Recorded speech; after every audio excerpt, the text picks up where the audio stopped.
আসসালামু আলাইকুম। Bangladeshi blogger নার্গিসেনার channel থেকে আমি নার্গিস। নতুন আরেকটি ভিডিও দেখার জন্য আপনাদের সবাইকে আরও একবার স্বাগত জানাই। কেমন আছেন সবাই? আশা করছি কাছে দূরে যে যেখান থেকে ভিডিওটি দেখছেন বা দেখছেন না সকলেই ভালো আছেন, সুস্থ আছেন। আলহামদুলিল্লাহ, পরিবারের সবাইকে নিয়ে আমরা খুব ভালো আছি। প্রচণ্ড রোদ চতুর্পাশে, এই সময় হালকা একটু বৃষ্টি বা বাতাস যদি হয় খুব একটা স্বস্তি পাওয়া যায়। আর অন্যথায় অস্বস্তিকর দিন একটা পার করতে হচ্ছে। হঠাৎ করে বৃষ্টি আর বাতাস আর আমার গাছের দোল, সেটা তো দেখতে খুবই ভালো লাগে। তো আপনাদের জন্য একটু কিন্তু স্ক্রিপ্ট রেখে দিয়েছি। আপনাদের সাথে গল্প করব, অনেক রকম কাজ রয়েছে, সেজন্যই কিন্তু অফ ক্যামেরায় আমি আমার কিচেনটাকে গুছিয়ে নিয়েছি। আমার কিচেনটা যেহেতু খুব ছোট, সেখানে কোনো কাউন্টার টপও নেই, ভাড়া বাসা, এক কথাতেই শেষ। তো সেজন্য আমি একটা আলাদা সেলফ কিনে নিয়েছি। তো ওটার 4টা সেলফ রয়েছে। তো ওর মধ্যে থেকে উপরে যে কাউন্টার টপ হিসেবে আমি ব্যবহার করি, আমার মতো করে আমি গুছিয়ে নিয়েছি। সবসময় খুব তাড়াহুড়োর মধ্য দিয়ে সব কাজ কমপ্লিট করতে হয়, সেজন্যই আমি চাই সবসময় যেন প্রতিটা জিনিস আমার হাতের নাগালের মধ্যেই থাকে। এজন্যই এই যে সেলফটা রয়েছে, এই সেলফটাকে কাউন্টার টপ হিসেবেই আমি ব্যবহার করি। অফিস থেকে এসেছি, এখন বাজে সকাল 9টা। আপনাদের ভাইয়া আমাকে সবসময় খুব হেল্প করে সংসারের কাজে। সেজন্য ও জানে যে যেহেতু নাইট ডিউটি করে এসেছি, খুব ক্লান্ত থাকবো, ভাতটা রান্না করে রেখে গিয়েছে। আর ছোট দেবর যেহেতু বাসায় রয়েছে, ওরও খুব সকালবেলা একটু খেতে হয়। স্কুল থাকে তাড়াতাড়ি, আমি আস্তে আস্তে অনেক সময় দেখা যায় লেট হয়ে যায়। সেজন্য একটু ভাত রান্না করলে আর আগের দিনের তরকারি সবসময় একটু ফ্রিজে থাকে, ওটা একটু গরম করে দুই ভাই মিলে সুন্দর করে খেয়ে চলে যায়। তো দেখছি যে আপনার ভাইয়া ভাত রান্না করে রেখেছে, ফ্রিজে যে তরকারি ছিল বাটিতে ডিপে ওটা বের করে রেখে গিয়েছে। আর আলাদা একটু তরকারি ছিল, ওটা আরাফাত খেয়ে স্কুলে চলে গিয়েছে। তো আমি এখন ভাবলাম যে ওইটুকু তরকারি দিয়ে সারাদিন হবে না, নয়তোবা দেখা যাবে বিকালে একটু কিছু রান্না করতে হবে, অথবা আপনাদের ভাইয়া একে এসে সাথে সাথে চুলায় যেতে হবে। তো আমি চাচ্ছি যে হালকা কিছু একটা রান্না করি, সেজন্য একটু পটল ভাজি করব ভাবলাম। ঝটপট আমি আবার পটলটা খুব ভালো করে ভাজতে পারি, এটা আমাকে নিজেই খুব হাসি পায়। একসাথে সব পটল কেটে নিয়ে মেখে কিছুক্ষণ রেখে দিই আদা রসুন সহ। পটল ভাজার মধ্যে একটু আদা রসুন বাটা দিলে খেতে কিন্তু খুব ভালো লাগে। আপনারা কারা কারা এভাবে ট্রাই করেন কোন আপুরা একটু কমেন্টসে জানাতে পারেন। আর যারা ট্রাই করেন না, একবার ট্রাই করে দেখতে পারেন। হলুদ, মরিচ, লবণ, আদা রসুন বাটা একসাথে দিয়ে কিছুক্ষণ মেখে রেখে দিবেন। আর খুব ডুবো তেলে ভাজার দরকার নেই, অল্প তেলে গরম হওয়ার পর তেল দিয়ে তারপরে যদি অনেকগুলো পটলের টুকরো একসাথে দিয়ে ঢেকে দিবেন, তারপর উল্টে পাল্টে নিয়ে ঢাকনা ছাড়াই রেখে দিবেন। মুচমুচে একটা ভাব হবে, ভিতরে যে মাসেলটা থাকে ওটা খুব বেশি ড্রাই হবে না, সফট থাকবে বিচি সহ, খেতে অসম্ভব সুন্দর লাগে। আর যে তেলে পটলগুলো ভাজবেন, শেষে ওই তেলের মধ্যেই একটু পেঁয়াজ বেরেস্তা করে নিয়ে ওটা গুঁড়ো করে পেঁয়াজের উপরে দিয়ে দিবেন, পটলের উপরে। আর তারপরে যদি ধনেপাতা থাকে ধনেপাতা কুচি অথবা পুদিনা পাতা কুচি দিয়ে ওই পটলগুলোকে কিছুক্ষণ আপনি ঢেকে রাখবেন। দেখবেন যে এই পুদিনা বা ধনেপাতার স্মেলটা যখন ভিতরের মধ্যে যায়, ওটা খেতে আরও সুন্দর, মানে মজা লাগে। তো আমি আসলে এভাবেই করি, সেজন্য। আর পটল ভাজা বা যে কোনো ভাজার মধ্যে তেল বেশি থাকলে ভালো লাগে না, সেজন্য আমি ভাজার পরে এই ছাঁকনিগুলোর মধ্যে রেখে দিই, যেন তেলটা, অতিরিক্ত তেল সেটা পড়ে যায়। আমি জানি পটল ভাজা খুবই সহজ একটা রেসিপি বা খাবার, সবাই পারে, তবে এইভাবে একবার ট্রাই করে দেখবেন, এটা অনেক মজা লাগে। এই তো আপনাদের সাথে কথা বলছিলাম, আর এই তো তরকারি গরম করে নিয়েছি, পটলগুলো অলরেডি আমার ভাজা হয়ে গিয়েছে। এখন একটু ক্ষুধা লাগিয়ে গেছে বেশি, তাই আমাকে খেতে হবে। আর মেডিসিন যেটা খেয়েছি ওটার আধা ঘন্টা অলরেডি পার হয়ে গিয়েছে। তো ভাবলাম যে না, আর কোনো কথা না, এখন আমাকে খেতেই হবে। তো খাবারের জন্য এখানে আমার প্লেট রেডি করে নিয়েছি। যখন কোনো কাজ আমাকে খুব দ্রুত শেষ করতে হয়, সেটা কোনো মানে আমার চোখে আর হাতের মধ্যে একটা ওয়াচ সেট করা থাকে। তো ওইটার মধ্য দিয়েই মনে হয় যে আর 9 সেকেন্ড আছে, বা এরকম টাইপের একটা সেকেন্ডকে কাউন্ট করে খুব ফাস্ট কাজ কমপ্লিট করি আর কি।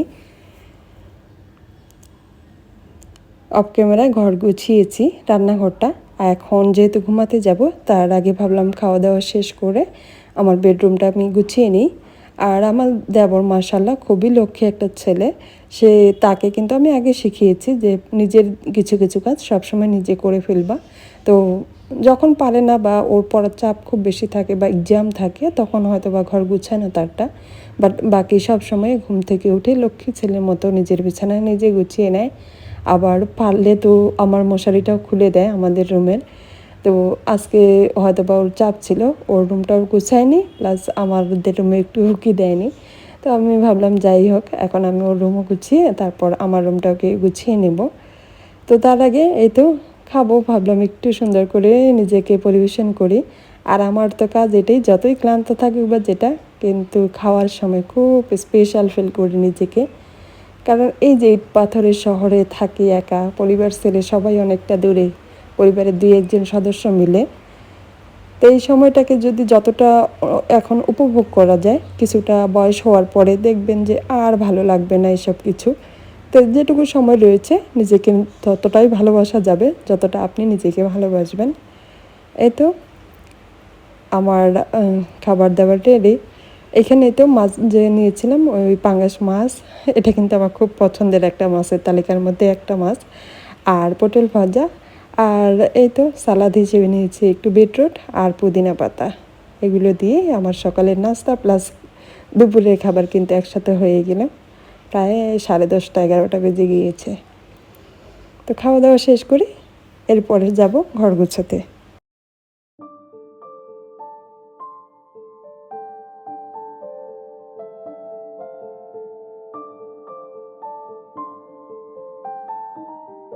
যেদিন ভিডিওটা করেছি সেদিন ছিল প্রচণ্ড রোদ, আর আজকে যখন ভয়েস দিচ্ছি মানে তার পরের দিন খুব ঝুম বৃষ্টি। দুটোরই একটা কি সুন্দর কম্বিনেশন, তাই না? অতিরিক্ত রোদ্রের কারণে গাছগুলো পুড়ে যাচ্ছে, কিছু কিছু গাছের পাতা। তো ভাবলাম ওগুলোকে ইনডোরে এনে রেখে দিই।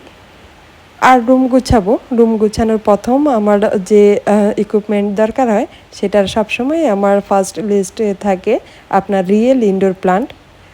আর আমার বাসায় মাশাআল্লাহ কম বেশি অনেক রকমের গাছ রয়েছে। যারা আমার ভিডিও নিয়মিত দেখেন তারা তো জানেনই, গাছ আর পাখি দুটোরই খুবই পাগল আমি।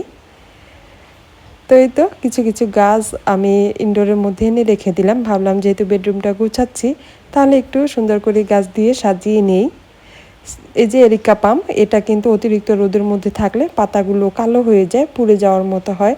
আবার এই তো নাম না জানা সুন্দর পিঙ্ক কালার একটা গাছ, এটা কম রোদেও খুব ভালো হয় না, মানে একটু শেডে থাকলে খুব ভালো হয়।